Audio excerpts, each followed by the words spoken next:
അടുത്ത പണി വരുന്നുണ്ട്, സൂക്ഷിച്ചോളൂ. CJPക്ക് പിന്നാലെ EJP ക്ലച്ച് പിടിക്കുമോ? ഈ E20 അത്ര അപകടകാരിയാണോ? നമസ്കാരം. ഇനി അവന്റെ കാലമല്ലേ എന്ന ഡയലോഗോടെ കേന്ദ്ര സർക്കാർ പുറത്തിറക്കിയ E20 പെട്രോളാണ് പുതിയ താരം. E20 പെട്രോളിനെതിരെ CJP മാതൃകയിൽ EJP എന്ന പേരിൽ ഒരു കൂട്ടായ്മ സോഷ്യൽ മീഡിയയിൽ ഹിറ്റായി കഴിഞ്ഞു. എന്താണ് ഈ E20 പെട്രോൾ? എഥനോൾ കലർന്ന പെട്രോളിനെയാണ് ഈ പെട്രോൾ എന്ന പേരിൽ അറിയപ്പെടുന്നത്. എഥനോളിന്റെ അംശം 20% അത് E20 പെട്രോൾ എന്ന പേരിൽ അറിയപ്പെടുന്നു. എഥനോൾ 20%, സാധാരണ പെട്രോൾ 80%വുമാണ് ഇതിലുണ്ടാവുക. കരിമ്പ്, ചോളം തുടങ്ങിയ വിളകളിൽ നിന്നുണ്ടാക്കുന്ന എഥനോളാണ് E20 പെട്രോളിൽ ഉപയോഗിക്കുന്നത് എന്നതാണ് മറ്റൊരു പ്രത്യേകത. E20 പെട്രോൾ എവിടെ കിട്ടും? E20 പെട്രോൾ ഇപ്പോൾ ഇന്ത്യയിലെ എല്ലാ പമ്പുകളിലും വ്യാപകമാക്കി കഴിഞ്ഞു. എന്തിനാണ് E20 പെട്രോൾ? എന്താണ് അതുകൊണ്ട് മെച്ചം? രാജ്യത്തിന്റെ ഊർജ്ജ സുരക്ഷയെ മുൻനിർത്തിയാണ് E20 പെട്രോളിന് രൂപം നൽകിയത് എന്നാണ് കേന്ദ്രം അവകാശപ്പെടുന്നത്. ക്രൂഡ് ഓയിൽ ഇറക്കുമതി കുറയ്ക്കുകയും അതുവഴി രാജ്യസമ്പത്തിന് തന്നെ നേട്ടമുണ്ടാക്കുകയും ചെയ്യുക എന്ന ലക്ഷ്യം കേന്ദ്രം മുന്നോട്ട് വയ്ക്കുന്നു. ഒപ്പം കർഷകർക്ക് മികച്ച ആദായം ഈ പെട്രോൾ വഴി ഉണ്ടാക്കാൻ കഴിയുമെന്നാണ് കേന്ദ്രത്തിന്റെ അവകാശവാദം. വായുമലിനീകരണം കുറയ്ക്കാനും E20 സഹായിക്കുമെന്നും കേന്ദ്രം പറയുന്നു. E20 ഉപയോഗിച്ചാൽ എന്താണ് കുഴപ്പം? E20 പെട്രോളിന്റെ ഉപയോഗം മൂലം നിരവധി പരാതികളാണ് വാഹന ഉടമകൾ പല ഭാഗങ്ങളിലായി ഉന്നയിച്ചിരിക്കുന്നത്. ഏറ്റവും പ്രധാനപ്പെട്ടത് ഇന്ധനക്ഷമത അഥവാ മൈലേജിന്റെ കുറവാണ്.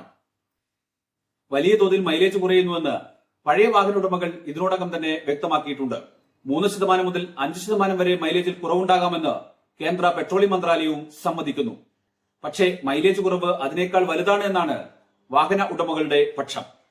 അടുത്ത പ്രശ്നം എഞ്ചിൻ തകരാറാകുന്നു എന്നതാണ്.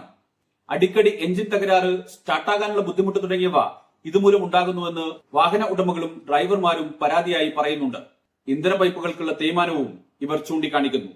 എന്നാൽ വ്യാപകമായ എഞ്ചിൻ തകരാറ് എവിടെയും റിപ്പോർട്ട് ചെയ്യപ്പെട്ടിട്ടില്ല എന്നാണ് വാഹന നിർമ്മാതാക്കളുടെ പക്ഷം. സർക്കാരാകട്ടെ ലോഹ പ്ലാസ്റ്റിക് ഘടകങ്ങൾക്ക് E20 ഇന്ധനം മൂലം തകരാർ ഇല്ല എന്ന് മാത്രമാണ് അവകാശപ്പെടുന്നത്.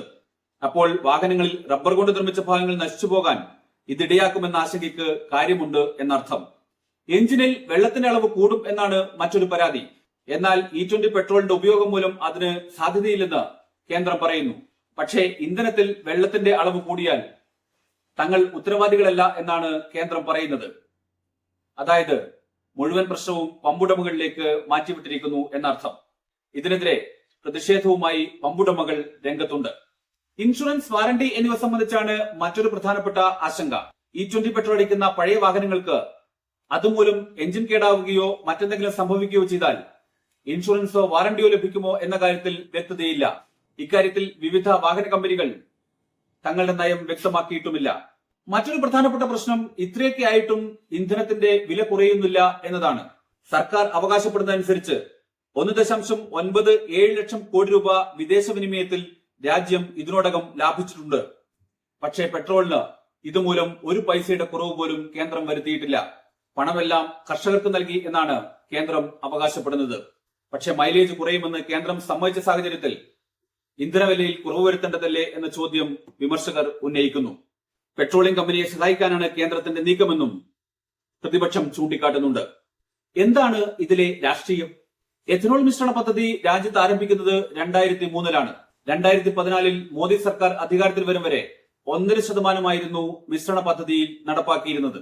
എന്നാൽ മോദി സർക്കാർ അധികാരത്തിൽ വന്ന ശേഷം പദ്ധതിക്ക് വേഗത കൂടി. 2022-ൽ E10 നടപ്പിലാക്കി. 2026-ൽ E20യും നടപ്പിലാക്കിയിരിക്കുന്നു. അതായത് എഥനോൾ കലർന്ന പെട്രോൾ വ്യാപകമാക്കാൻ വലിയ രീതിയിലുള്ള ശ്രമം ഈ സർക്കാരിന്റെ ഭാഗത്തുനിന്നുണ്ടായി എന്നാണ് നമുക്ക് മനസ്സിലാക്കാൻ കഴിയുന്നത്. ഇതിൽ ഏറ്റവും പ്രധാനപ്പെട്ട കാരണമായി പ്രതിപക്ഷം ചൂണ്ടിക്കാണിക്കുന്നത് കേന്ദ്രമന്ത്രി നിതിൻ ഗഡ്കരിയുമായി ബന്ധപ്പെടുത്തിയാണ്. നിതിൻ ഗഡ്കരിയുടെ ബന്ധുക്കൾക്കുള്ള എഥനോൾ ഫാക്ടറിയെ സഹായിക്കാനാണ് ഈ നീക്കമെന്നാണ് ഇവരുടെ ആരോപണം.